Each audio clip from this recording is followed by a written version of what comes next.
Hey, this is like one of the first steps, like if you have a weed whacker that doesn't work, that you should most likely probably try. Like, if you're just pulling and pulling and pulling and it has fuel in it and everything and it's still not starting and you think there's some other sort of issue, which most likely it's just something with the carburetor, the fuel's old in it and clogged up inside of it. But one of the first steps that you should try is usually on all weed whackers, they're either on the top or the bottom. You have the spark plug. Pop the little spark plug wire off and undo the spark plug. It's really simple. Get like a little cap and put some fuel in it and just pour it in there. And then put the spark plug back in. You can just do it like finger tight. And then put the little spark plug wire back on. And then give it a pull or two. And it should turn over and try to start for about 1 or 2 seconds. And if it does, then most likely you have some sort of fuel issue somewhere along the way, that it's not going through the fuel tank, through the carburetor.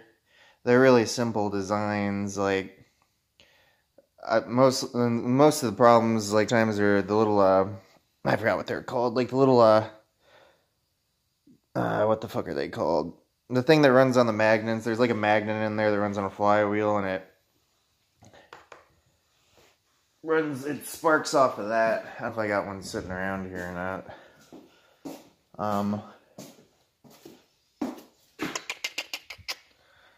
I do not. Oh, here. It's one of these, for the most part. I forgot what they were called, the name of them, but a magnet will end up going across the ends of these, and it'll create a spark on the end of the plug down along the way. But usually either these go bad. I forgot what they were called. They're like little coils or whatever you want to call them. But that's usually the other problem. But the first thing that you should do is pop the spark plug out, put a little bit of gas in there and try to pull it, see if it turns over. And if it turns over, then everything electronically and timing wise and everything should be fine. So that's one of the very first steps that you should do if you have some sort of weed whacker problem. And especially if it's brand new and it doesn't want to start, and it's most likely a fuel issue. What I usually do is I'll just take a little bit of air and I'll blow it through the fuel line, and usually it'll clear everything out, and then it'll run good for a while at least. So you don't have to take the carburetor like that or get another carburetor.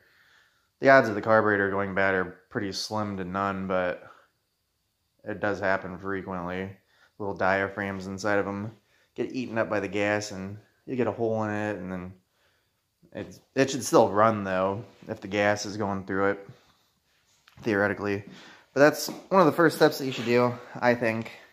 To me, pop the spark plug out, put some gas in it, and then make sure the piston's down, at least, so you don't try to pour gas in it and the gas the gas goes all over the place and not inside the head.